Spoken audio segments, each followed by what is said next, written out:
In this video, I'm going to give you the answer for this question, and the question is, which rock group took its name from a song by the legendary blues musician Muddy Waters?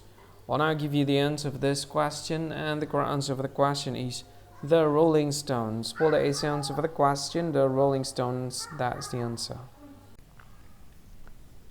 Hi, thank you so much for watching this video. If you find this video is very useful, you can help this channel to grow by subscribing this channel.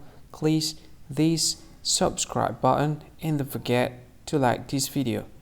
And if you find this video is not really good, or you don't really like this video, or you kind of feel that it's a little bit offensive or something like that, you can click this one, dislike button. You can do that anyway.